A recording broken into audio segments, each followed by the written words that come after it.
Yo, thank you guys so much for tuning in to this video. I greatly appreciate you guys being here. In this video, we're going to be going over the New World Elite Enemy System. This is something that's been recently revealed by Amazon Game Studios in regards to the New World MMO. It's a very interesting and intriguing system, and so Red and I are going to break that down here today in this video, and then we have a few talking points we're going to go over afterwards. So first, I just want to kind of break down what the Elite Enemy System is for you guys, for those that may not be aware of what's going on. So back in November, New World released their part 1 of the Elite Enemy System, and I'm just going to read off a few of these keynotes, and then you guys can go read this if you want. It's over there on the New World website on the November updates, and then we're going to jump over to the January updates to kind of go over the rest. So the Elite Enemy System allows us to assign 1 to 3 traits to enemies that vary gameplay. These can be specifically assigned or at random. There are 3 categories of traits: offense, defense, and utility, and they're going to keep adding traits over time. And they have also added an inherent elite buff that all elite and champions will get. This buff makes grid attacks unbreakable, but reduces the block damage they do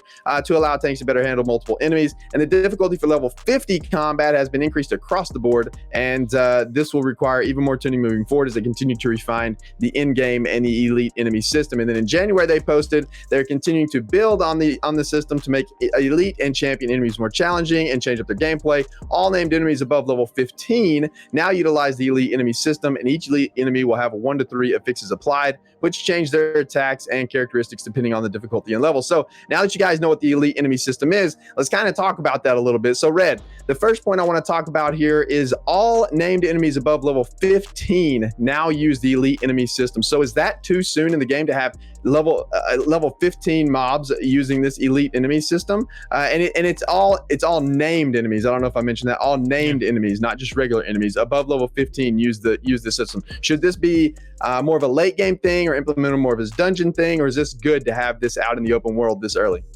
I think it's good, dude. I have no problem with them instituting it immediately, like, from level 1, because I think it's such an intricate part of the game and what they want to do. New World, I feel like the combat is meant to be difficult. So the more introduction of these unique, these unique parameters in which these enemies can have unique abilities, you kind of have to approach each of these elite mobs in a different way of combat, kind of learn the way they attack with their, keywords and everything like that. I think that's really good gameplay, and I have no problem with them instituting it early on in the game, especially when, like I said, the entire game is based around this premise of difficult combat and everything. So I'd like to see, the sooner the better for the elite mob system. Yeah, I couldn't agree more. I think level 15 is a fine way to introduce it, because by that time you've kind of gotten a feel for your character. And so, I don't know. I kind of disagree a little bit on the level 1 statement, because at level 1, I feel like you're still kind of learning the game, learning the ropes a little bit. So it's almost like an introductory feel, and then at level 15 they introduce it. I think that's a perfect level to introduce it. But I do agree that the more elite mobs, or maybe not the more, but adding this type of variety at an early level is a lot of fun, I think, and I quite enjoy that they're adding it that early. Add some flavor to the early game combat. So you get hold on 1 second, Bordy, dude. You fight Sorry. Captain Thorpe at the beginning. He's an elite mob. Yes, so you're learning how to. But that's not a. You get your second weapon at level 5. You know what I'm saying? Yeah, but he's not a true elite. So maybe level 5, just maybe not level 1. Just enough time for you to feel like you know what you're doing before you go out there and you get mashed by an elite mob. That's the only point I'm trying to make here. I'm in the spirit of Dark Souls, dude. We should just murk everybody until they learn. Listen, learn how to play, everybody's not an elite player like Redbird. Okay, some of us older guys like me, we need a little bit of time to get acquainted to the combat. Someone clip that? Bordy admitted that I'm an elite player. Finally. It took us 2 that doesn't years mean you're of playing better video games together. than me, though. Well, that doesn't mean you're better than me. I'm just saying. That's just trying to throw a compliment your way, man. Can I not? I mean, is that so hard to take? No, it's fine. Okay. I enjoyed it. Thank you.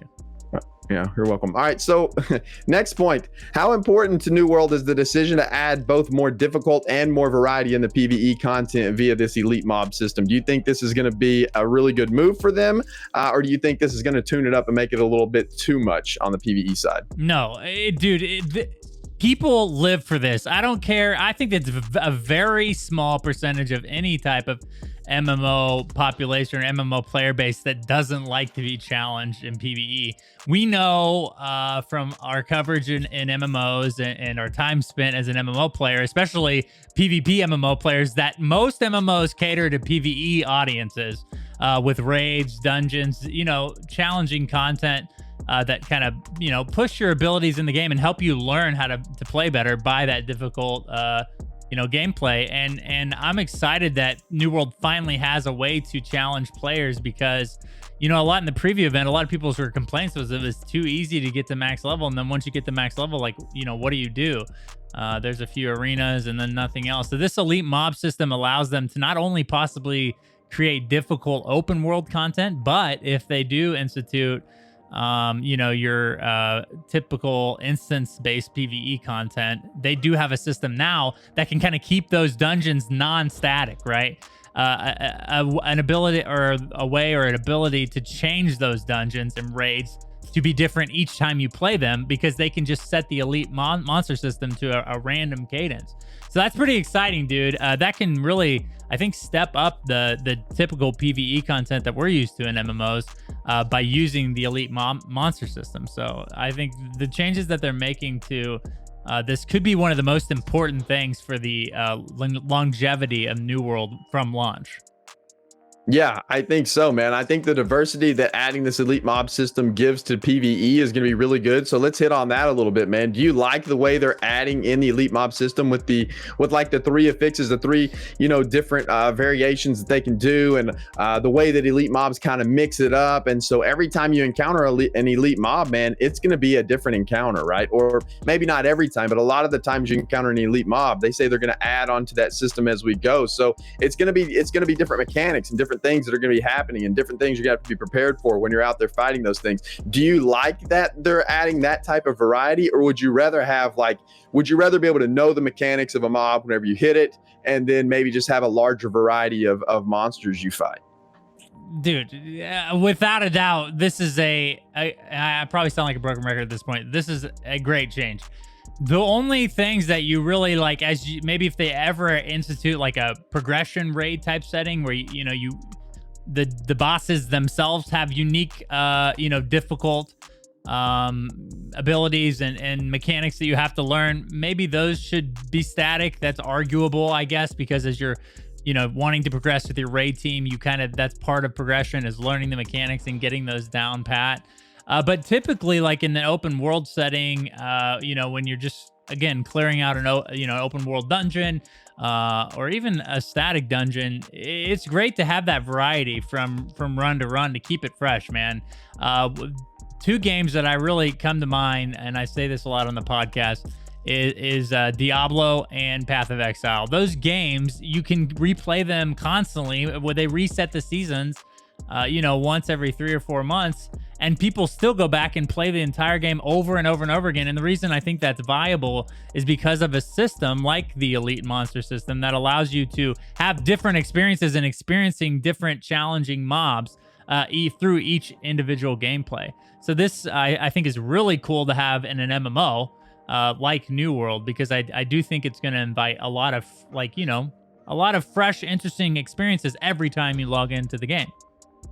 Yeah, absolutely, man. In my opinion, whenever you go out and you fight a mob and it's the same mechanics every single time, that does get a little stale to me, especially whenever you're trying to go, if you're grinding out a specific area or something that's has a slew of this same type of mob. I mean, going out there and grinding that out almost becomes mindless at a point whenever you know the mechanics, you know when to dodge, you know all of these things are going to happen, other combos, you know what's going to happen. And so adding this elite mob system with a variation is going to be really good, I think. I really like that variety for sure. But I think that about covers it, man. Do you have anything else you want to add? No, I don't. And I really do think that as we, continue to cover New World and see the changes that they make, the Elite Monster system will be extremely important in the overall playability, longevity of New World when it comes to their final launch product. So it'll be interesting to look back at these changes and see how much they affect the overall game. Absolutely, man. It's great changes to the PvE side of the game. Now let's just hope we get some really good changes to the PvP side of the game as well, man. Yeah, but dude. that's for another time, I think. But thanks, man. This was fun. Yo, guys, thank you so much for checking out the channel. We appreciate you guys more than you know. The channel's been growing quite a bit lately, and we appreciate each and every one of you guys for coming and watching the videos and subscribing. If you haven't already, please make sure to hit the subscription button, hit the like button, ring the bell, all the good stuff, man. And thank you guys for all the support you've shown us. We really appreciate it. And make sure you go visit newworldfans.com. That website will be updated as we get closer and closer to launch. Right now the game is under NDA, so there's not a whole lot we can update over there, but once that NDA is lifted, you can expect to see a lot of good stuff coming up over there on New World Fans. So thank you guys once again. We appreciate you a lot, and we'll see you guys in the next one.